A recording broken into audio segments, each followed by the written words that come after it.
देख रहे हैं FastSamachar.com, खबरों में सबसे तेज। दोस्तों नमस्कार, आदाब। मैं हूं आपका दोस्त होस्ट अजरा सक्सेना। फिर से आपके साथ एक नए प्रोग्राम को लेके आया हूं, राजनीतिक हलचल। इस राजनीतिक हलचल में आज हम बात करेंगे कोलारस की। कोलारस विधानसभा, जो विधानसभा के चुनाव नवंबर 2018 में प्रस्तावित हैं, उसको लेके कहीं ना कहीं दोनों ही पार्टियां, मुख्य रूप से कांग्रेस और भाजपा, दोनों ही पार्टियों में कुछ ना कुछ संभावित उम्मीदवार अपने अपने घोड़े दौड़ा रहे हैं। कहीं कोई जनता के लिए कार्य कर रहा है तो वर्तमान विधायक भी अपनी तरफ से प्रयास कर रहे हैं। भाजपा से कई उम्मीदवार कतार में हैं, जिनमें से एक बहुत उभरते हुए चेहरे के रूप में सामने आ रहे हैं। पार्टी की दृष्टिगत कोण पर काम करने वाले आरएसएस के प्रमुख कार्यकर्ताओं में विद्यार्थी परिषद से अपना जीवन शुरू करने वाले सुरेंद्र शर्मा जी। नमस्कार सर। नमस्कार जी।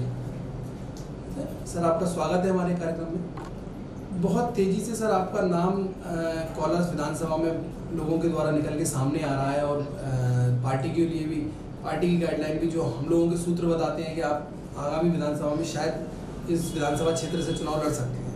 क्या ऐसा कुछ संभावित है? देखिए, पहली बात तो यह है कि ना मैं किसी होड़ में हूँ ना किसी दौड़ में हूँ। मैं शिवपुरी का रहने वाला हूँ। कोलारस क्षेत्र में मेरा जन्म हुआ है। ग्राम अड़वासा में मेरा जन्म हुआ, वहीं मेरी शिक्षा हुई। तो एक जो कर्ज है उस क्षेत्र का मेरे ऊपर, उस कर्ज को चुकाने की मैंने कोशिश की है। प्रचारक जीवन से वापस होने के बाद जब पार्टी ने मुझे कहा कि आप अपनी सक्रियता शिवपुरी जिले में बढ़ाई और अपना समय मत दीजिए, पार्टी के आदेश अनुसार मैं शिवपुरी जिले में अपना समय दे रहा हूँ।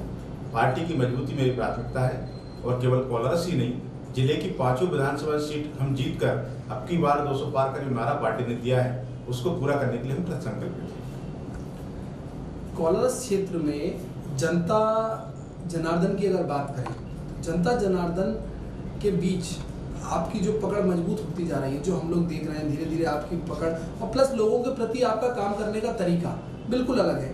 कोलारस क्षेत्र की जनता आपको पसंद कर रही है। आपने कोलारस क्षेत्र में कई काम करे हैं, तो मैं ये चाहूँगा कुछ काम, कौन कौन से काम है जो आपने जनता के लिए कराए हैं?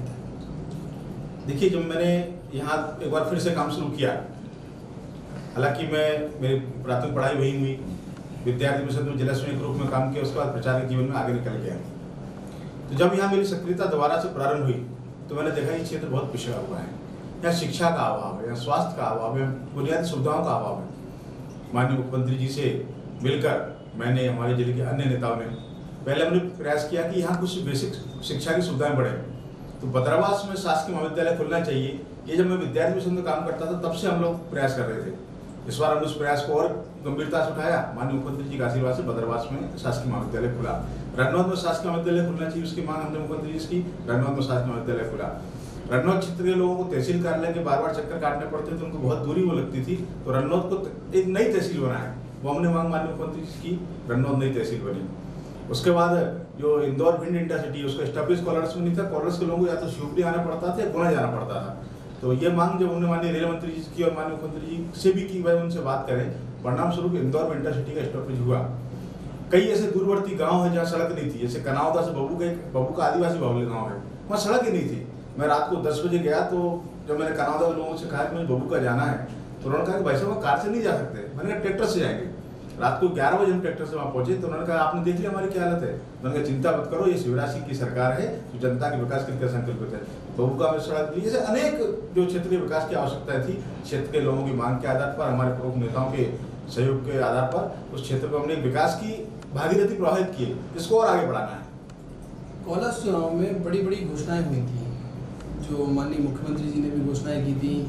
कई हमारे क्षेत्र के माननीय मंत्री महोदय हैं, कई लोग जो प्रभारी मंत्री थे, उन्होंने भी कई घोषणाएं करी थी। क्या वो घोषणाओं पर अमल हुआ है? कितने % काम हुआ है? देखिए, 100% योजनाओं पर काम चल रहा है। शासकीय नियम कायदे कानून की एक प्रक्रिया होती है किसी भी काम को होने की, उस प्रक्रिया के उससे गुजरना पड़ता है। जितनी भी घोषणाएं, सारी घोषणाएं पूरी होंगी। 70% उस पर काम शुरू हो गया है, शेष पर काम प्रारंभ होना बाकी है। उदाहरण के तौर पर एक काम रुका, उसके बाद में आगे कह सकता हूँ, अटरूनी लुकवासा अटरूनी प्रधानमंत्री ग्राम सड़क को रेलवे अंडरब्रिज का बनना। अब वो रेलवे और मध्य प्रदेश शासन के बीच में मामला बातचीत चल रही है, जल्दी वो भी शुरू हो जाएगा। तो जितने भी बातें कही हैं भारतीय जनता पार्टी की और वादे नहीं करती, हमारा घोषणा पत्र नहीं होता, हम चुनाव कहते हैं हमारा संकल्प पत्र है। और क्षेत्र के विकास के लिए, जनता के विकास के लिए, जनता को बुनियादी सुविधा दिलाने के लिए जो जो हमने तय किया है वो पूरे होंगे, उससे आगे भी जाकर हम काम करेंगे। अगर बात की जाए उपचुनाव 2018 की कोलारस की, उसमें पार्टी को हार का सामना करना पड़ा, उसके बावजूद भी आप लोग पूरे कार्य जो घोषणाएं की गई थी, आपका कहना है वो कार्य कराया जा रहा है। तो मैं ये जानना चाहूँगा कि जो वर्तमान में विधायक हैं उन्होंने तब से अब तक क्या कार्य किया, आपके दिमाग आपकी सोच से क्या चीज़ सामने आती है उनके बारे में? ये मुझसे ना पूछे तो अच्छा है, क्षेत्रीय जनता से पूछ लीजिए कि विधायक ने क्या किया। एक सहानुभूति की लहर पर सवार होकर, क्योंकि स्वर्गीय राम सिंह जी का निधन हुआ था, जो उनके पिताजी थे और क्षेत्रीय विधायक थे, उनके प्रति लोगों में एक सम्मान था। तो एक दादा को सम्मान स्वरूप, श्रद्धांजलि स्वरूप लोगों ने कहा कि ये 6 माह का कार्यकाल दादा का बच्चा थे, दादा को ही पूरा करने दो, भले उनके बेटे के रूप में। इसलिए जनता ने उनको जिताया था। लेकिन 6 महीने के इस कार्यकाल में 4 महीने भी उनको हो चुके हैं, वह ना तो अपनी कोई छाप छोड़ पाए हैं, ना कोई विकास के कार्य कर पाए हैं। मजेदार बात ये तो है कि समाचार पत्रों में या मीडिया में आता है कि विधायक प्रतिनिधि जन समस्या सुनी। अगर आपका प्रतिनिधि आपकी समस्या सुनने लगेगा तो आप किस लिए हैं? मैं आज आपके स्टूडियो में आया हूँ और आप कहते हैं साहब मैं नहीं मिलूंगा, मेरा कैमरामैन आप इंटरव्यू ले लेगा, तो कहने कि मुझे ये अपमान लगता। तो क्षेत्रीय जनता का ये अपमान हो रहा है कि विधायक गायब हैं और उनके प्रतिनिधि उनकी समस्या सुनकर जनता को चलता कर देते हैं। एक जो विश्वास का रिश्ता जनता ने विश्वास उनको दिया था, एक जो संवेदनाएं दी थी, वो उससे लाभ नहीं ले सके हैं और वह अपने छाप छोड़ने में असफल रहे हैं। और निश्चित तौर पर अगले चुनाव में वह अपनी जमानत भी नहीं बचा पाएंगे।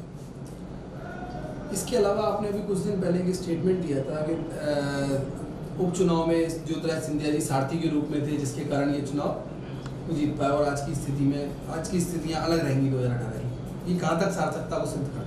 निश्चित तौर पर जब मुख्य चुनाव होता है तो बड़े नेताओं की व्यस्तता भी ज़्यादा बढ़ती है और जो अवसर मिला था उसका लाभ ये नहीं ले पाए, इनका अपना कोई प्रभाव नहीं है, तो उसका नुकसान इनको होगा ही। और मैं तो कह रहा हूँ कि भारतीय जनता पार्टी शिवपुरी जिले की 5 विधानसभा सीट जीतेगी, केवल कांग्रेस ही नहीं, 5 के कमल खिलाएंगे। एक प्रदेश स्तर का सवाल और आपसे करना चाहूँगा, क्योंकि आप एक प्रदेश कार्य समिति सदस्य भी है भाजपा के। प्रदेश स्तर पर अगर ज्योतिरादित्य सिंधिया जी को कांग्रेस मुख्यमंत्री प्रोजेक्ट करती है तो उस स्थिति में क्या स्थितियाँ रहेंगी? देखिए, ज्योतिरादित्य सिंधिया जी टेस्टेड और रिजेक्टेड नेता हैं। पिछले चुनाव में भी वो चुनाव अभियान समिति के संयोजक थे, आज भी। और मध्य प्रदेश में पिछले चुनाव में कांग्रेस की सर्वाधिक अब तक की सबसे कम सीटें आई हैं। इस बार भी हम तो कह रहे हैं कांग्रेस कर दे, समझ में आ जाएगा कि ज्योतिरादित्य सिंधिया जी कितनी क्षमता है, कितना उनका वो है। ज्योतिरादित्य सिंधिया जी कुछ नहीं कर सकते। मध्य प्रदेश में 4थी बार शिवराज सिंह जी के नेतृत्व में भारतीय जनता पार्टी की सरकार बनेगी और हम पहले से ज्यादा सीटें जीतकर आएंगे।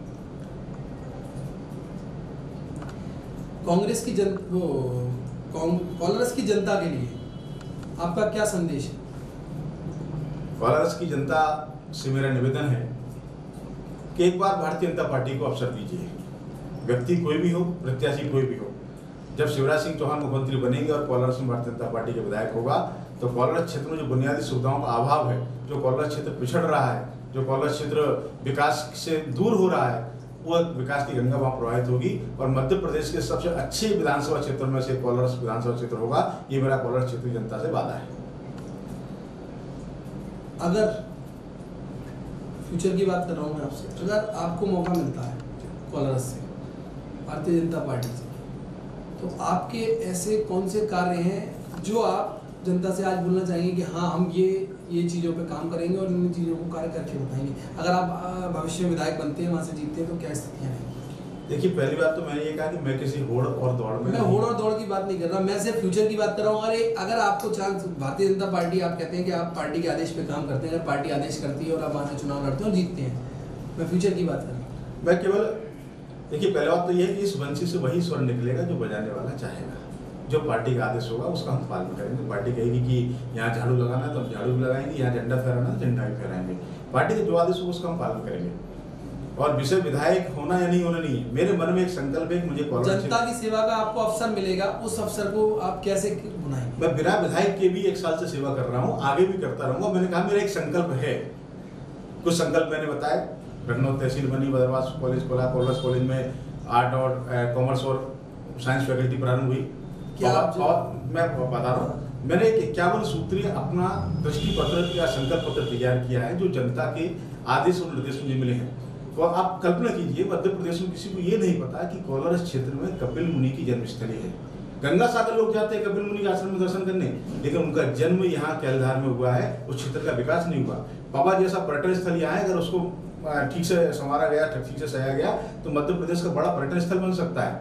कोलारस में अभी मैंने माननीय नरेंद्र सिंह तोमर जी से मांग की है, भिंड से भोपाल ओवरनाइट इंटरसिटी चलाई जाए। वो अगर प्रारंभ होती है, वो कोलारस होती है, भोपाल जाने के लिए बहुत बड़ा हो सकता है। लखवासा में जो आपका प्राथमिक स्वास्थ्य केंद्र है, वह उप स्वास्थ्य केंद्र में, सामुदायिक स्वास्थ्य केंद्र में परिवर्तित हो, वो मैंने मांग की है।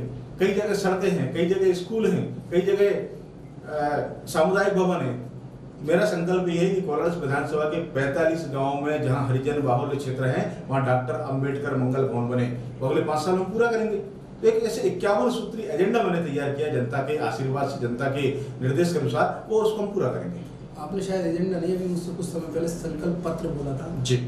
मतलब अगर आप उस क्षेत्र की जनता सेवा का अवसर प्रदान करती है, चाहे आपको करे चाहे किसी और को करे, लेकिन आप वो 51 सूत्रीय संकल्प, जनता का आशीर्वाद मेरे साथ है, और वो जो 51 सूत्रीय संकल्प पत्र है उसको हम पूरा करेंगे। उसको लगातार करने का प्रयास भी कर रहा हूँ। जिस सामुदायिक स्वास्थ्य केंद्र की मैंने बात की है लखवासा में, इस रक्षाबंधन के बाद मध्य प्रदेश की स्वास्थ्य के प्रमुख सचिव गौरी सिंह जी से मिलने जाने वाला हूँ, उनसे मांग करने वाला हूँ। उसके लिए लगातार हम प्रयास करते रहेंगे। चुनाव एक अलग विषय, चुनाव हम जीत रहे हैं, लेकिन जो जनता की सेवा का वादा है, जो क्षेत्र के विकास का वादा है, वो हमारा अटल इरादा है और अटल संकल्प है। अटल संकल्प को हम पूरा करेंगे। तो क्या ये मान लिया जाए कि क्षेत्र की जनता ने जो वर्तमान विधायक हैं उनको सहानुभूति की लहर पे जिताया था, आपका ही कहना है? बिल्कुल। तो अब स्थितियां उलट है, वो सहानुभूति आक्रोश से बदल गई है। विधायक मिलते नहीं, मिलते हैं तो सुनते नहीं है। जनता अगर कोई समस्या लेके जाती है तो कहते हैं कि भाई हमारी सरकार नहीं, हमारी कोई सुन नहीं रहा। ये तो आपको जब आप उपचुनाव लड़े तब भी पता है आपकी सरकार नहीं है, आपकी कोई सुनेगा नहीं, तो फिर आप चुनाव क्यों लड़े? और सुनाने वाले की क्षमता चाहिए। मैं विधायक नहीं हूँ, लेकिन अगर मैं जनता को कोई मुद्दा लेकर जाता हूँ, ये विकास का कार्य होना चाहिए, तो अधिकारी उसको सुनते हैं। हमारी वाणी में दम होना चाहिए, हमारी सोच सकारात्मक होना चाहिए, हमारा दृष्टिकोण सकारात्मक होना चाहिए, आपकी सारी बातें पूरी होंगी। लेकिन अगर मैं कहूँ कि मेरा प्रतिनिधि सुनेगा तो कोई क्यों सुनेगा? हमको क्षेत्र में आना पड़ेगा, हमको जनता के बीच जाना पड़ेगा। ज्योतिराज सिंधिया जी चुनाव के बाद सिर्फ एक बार आए हैं, उसको लेके आपका क्या कहना है? क्या कहूँ, जब भी आते हैं रिश्ते की दुहाई देते हैं। 250 साल का हमारा रिश्ता है, लेकिन जब अटलपुर में किसी महिला के ऊपर बिजली गिरती है, ज्योतिराज सिंधिया जी नजर नहीं आते। मुड़ेरी में किसी के ऊपर बिजली गिरती है, ज्योतिराज सिंधिया जी नजर नहीं आते। सर्पदंश से किसी की मृत्यु होती है, ज्योतिराज सिंधिया जी नजर नहीं आते। केवल रिश्ता चुनाव के लिए नहीं होता, रिश्ता अगर कोई है तो रिश्ता निभाया श्रीमंत यशोधरा राजे सिंधिया ने। उनको मैं सम्मान के साथ नाम लेना चाहूंगा। जब सुल्तानगढ़ में जब लोग उसमें बहे वाटरफॉल में, तो वो सारी रात वहां बैठकर जागरण करती रही, और तब तक जब तक लोग बाहर नहीं निकले तब तक वो वहां से नहीं डिगी। ये होता है रिश्ता, ये होती है संवेदना, ये होती है मानवता। केवल चुनाव के लिए जो रिश्ते होते हैं वो रिश्ते केवल दिखावे होते हैं, रिश्तों में कोई दम नहीं होती। धन्यवाद सर आपका हमारे स्टूडियो पर आने के लिए। आपका बहुत धन्यवाद। तो ये थे सुरेंद्र शर्मा जी। कोलारस चुनाव में जो गणित, जो चौसर बिछाई गई है, उसमें कहीं ना कहीं इनका भी एक बहुत बड़ा योगदान है। इनका भी नाम बहुत तेजी से कोलारस उपचुनाव में बहुत आगे चल रहा है।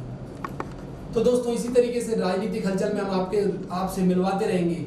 शिवपुरी क्षेत्र की 5 विधानसभाओं में जिन लोगों के नाम प्रमुखता से आगे चल रहे हैं, जिनके नाम कहीं ना कहीं उस दौड़ में दौड़ रहे हैं, उनसे आपको मुलाकात कराते रहेंगे। मैं हूं आपका दोस्त and host Azra Saxena, cameraman Manoj के साथ अजरा सक्सेना।